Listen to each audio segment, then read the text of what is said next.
Bismillahirrahmanirrahim. Assalamualaikum warahmatullahi wabarakatuh. Rombongan Kementerian Hal Ehwal Ugama malam tadi menyertai Majlis Persembahan Bercorak Ugama bersempena dengan sambutan Maulud Nabi Muhammad sallallahu alaihi wasallam. Majlis tersebut berlangsung di Istana Nurul Iman. Hadir yang berhormat Pihin Udana Khatib Datuk Paduka Seri Setia Ustaz Haji Awang Badaruddin bin Pengarah Datuk Paduka Haji Awang Othman, Menteri Hal Ehwal Ugama.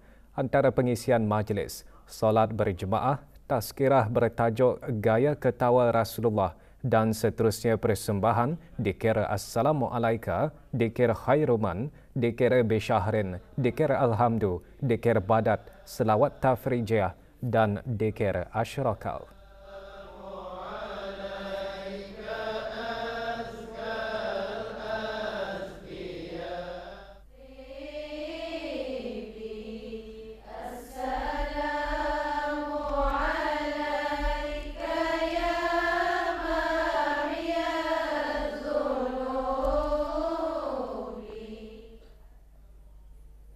Sementara itu, Jawatan Kuasa Takmir Masjid Universiti Brunei Darussalam UBD dengan Kementerian Kesihatan malam tadi mengadakan majlis dikir sempena sambutan Maulidur Rasul. Hadir yang berhormat Datuk Seri Setia Dr. Awang Haji Muhammad Hisham bin Haji Jaafar, Menteri Kesihatan.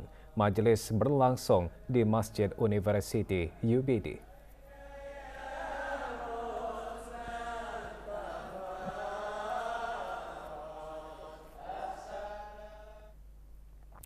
Sambutan Hari Fizioterapi Sedunia 2024 memperkasa masyarakat dari semua peringkat umur dan keupayaan untuk kekal cergas dengan menggalakkan mereka sentiasa aktif dalam kehidupan seharian.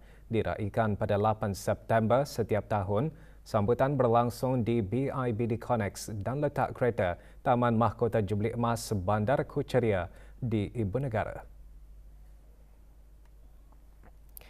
Sambutan dirasmikan oleh Yang Berhormat Datuk Seri Setia Dr. Awang Haji Muhammad Hisham bin Haji Jaafar, Menteri Kesihatan yang juga menyertai aktiviti Movement for Health. Aktiviti menggalakkan orang ramai untuk bergerak sama ada menggunakan alat bantu berjalan maupun menggunakan kerusi roda dan peralatan mobiliti lain dengan mengelilingi Ibu Negara sejauh 2.5 km dalam suasana yang kondusif dan inklusif untuk semua. Kenapa pergerakan ini penting adalah kerana dalam semua kita ni punya aktiviti seharian, otot kita ni, pergerakan darah adalah penting untuk kita ni sentiasa bergerak. Sebabnya kalau kita ni bergerak, bukan saja untuk kita ni punya jantung, tapi juga untuk kita ni punya pernafasan kita ni juga, and then untuk kekuatan badan. So dengan pertolongan fizio ni kami kena build up confidence lah supaya kami boleh overcome balik trauma tu and boleh balik semula ke kami punya sports yang kami mau main. Harapanku merupakan projek fasa pertama program pemerkasaan dan keusahawanan wanita inisiatif Majlis Kesejahteraan Masyarakat MKM dalam membasmi kemiskinan. Projek yang dilaksanakan bertujuan membantu kaum wanita yang tidak bekerja dan dari kalangan keluarga kurang berkemampuan termasuk golongan mu'alaf di negara ini. Sehubungan itu, Majlis Pelancaran bagi projek berkenaan diadakan di Kompleks Yayasan Sultan Haji Hassanah Bolkiah, Bandar Seri Begawan. Pelancarannya disempurnakan oleh Pengiran Datuk Seri Paduka Haji Muhammad Tashim bin Pengiran Haji Hassan, Timbalan Menteri Hal Ehwal Ugama. Projek Harapanku iaitu kelas jahitan membuat beg jenjing dari kain dijalankan oleh 10 wanita mu'alaf di Kampung Selapun daerah Teburong. Beg yang dihasilkan akan dijual kepada orang ramai. Projek diharap membuka peluang industri cottage bagi menjana ekonomi keluarga para peserta.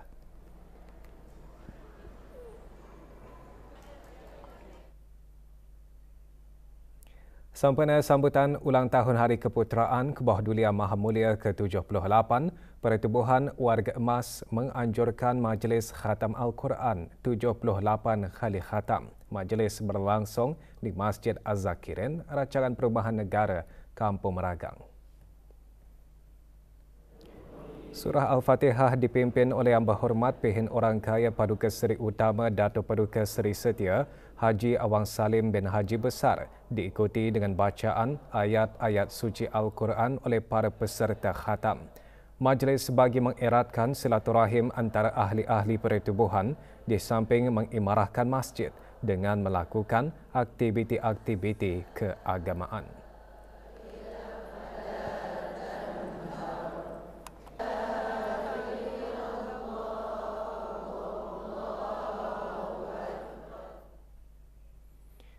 Majlis Pengundian dan Pemilihan Calon Ketua Kampung bagi Kampung Pengkalan Batu, Mukim Pengkalan Batu diadakan di Dewan Kemasyarakatan Pengkalan Batu, Kampung Parit. Hadir Yang Berhormat Awang Zainal bin Muhammad, Ahli Majlis Mesyuarat Negara dan Pengiran Amir Mubarak bin Pengiran Haji Hashim, Pemangku Pegawai Daerah Brunei dan Muara. Calon tunggal yang layak bagi mengisikan jawatan Ketua Kampung Pengkalan Batu ialah Muhammad Wa'i bin Haji Selamat.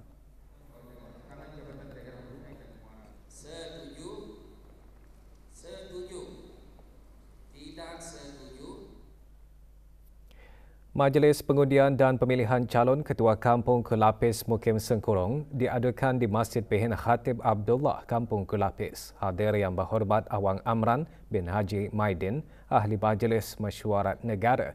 Calon tunggal yang layak bagi mengisikan jawatan Ketua Kampung ialah Awang Muhammad Hadi bin Haji Timur.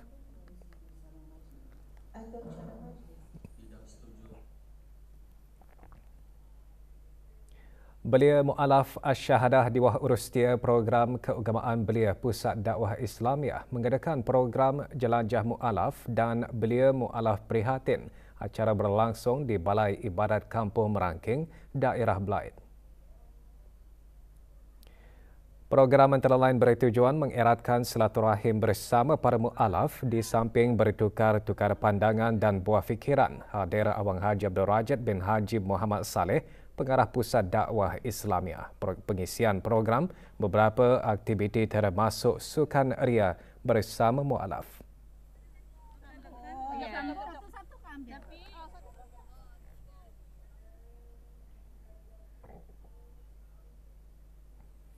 Usia bukan menjadi penghalang untuk meraih kejayaan. Apa yang penting, di mana ada kemahuan, di situ ada jalan. Ikuti laporan lanjutnya bersama Rosimah Sulaiman.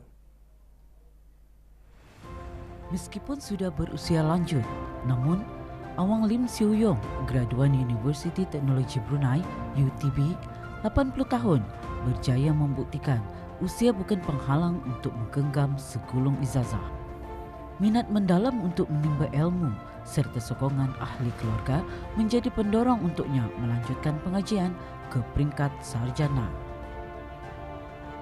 I just want to further my knowledge in civil engineering through UTB and also want to keep my mind active through learning.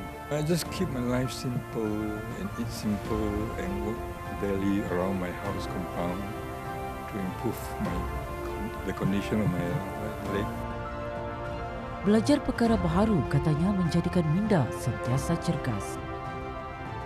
Just follow your heart. It's up to each individual. If they want to further their study to improve themselves, that's up to them. Kejayaan yang diraih oleh warga emas ini mampu menjadi inspirasi kepada orang lain khususnya golongan muda bahawa pembelajaran sepanjang hayat adalah asas penting untuk pembangunan diri. Laporan Rosimah Sulaiman untuk Berita RTB. Seorang lelaki warga negara Malaysia didakwa di Mahkamah Magistrate Kuala Belait atas kesalahan di bawah Seksyen 146-1-D Perintah Eksais 2006. Tan Kim Yong, 41 tahun, dijatuhi hukuman denda RM9,600 atau 9 bulan penjara jika gagal membayar denda selepas mengaku bersalah memiliki 11 karton dan 10 paket rokok pelbagai jenis tanpa permit dan kebenaran yang sah. Tertuduh ditangkap oleh pegawai pemeriksa kastam pos kawalan Sungai Tujuh Kuala Belait pada 6 September lalu. Separuh jalan di persimpangan Jalan Tutong dan Jalan Mulau Tanjung Nangka akan ditutup sementara secara berperingkat bermula hari ini sehingga 8 Oktober.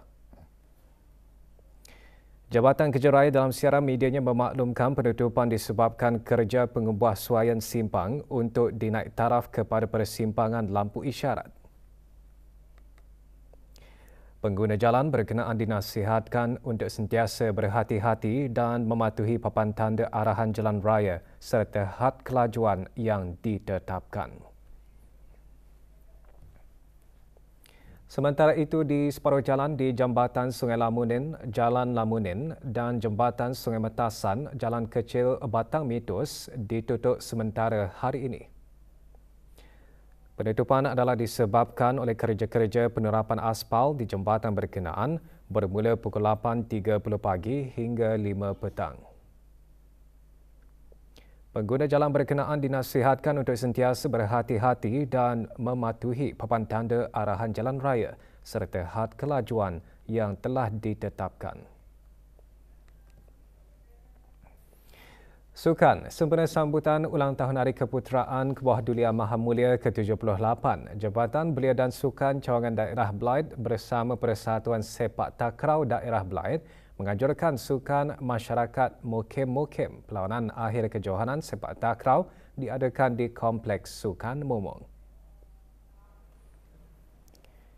Sebanyak 17 buah pasukan menyertai perlawanan tersebut. Sementara itu, di Dewan Mini Pusat Belia Kuala Belait diadakan perlawanan dart double anjuran ahli kelab dart daerah Belait.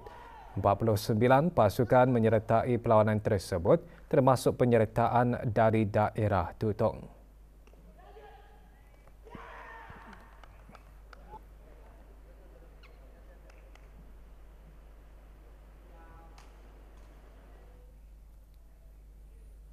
Kumpulan syarikat High Tune dan Liga Bola Sepak yakin negara Brunei Darussalam menandatangani perjanjian Memorandum Persefahaman MOU bagi menjayakan kejohanan Yakin Madani Futsal League 2024 Miri Sarawak. Majlis penandatanganan MOU berlangsung di Miri Sarawak. Kejohanan Liga Futsal selama 7 minggu tersebut akan membuka tirainya pada 26 Oktober 2024 dengan menghadkan 8 pasukan futsal terbaik di Miri Sarawak. Ini hasrat menjadi platform bagi lebih banyak kejohanan Liga Futsal pada masa akan datang di samping menarik lebih ramai penyertaan dari kelab futsal di seluruh Borneo.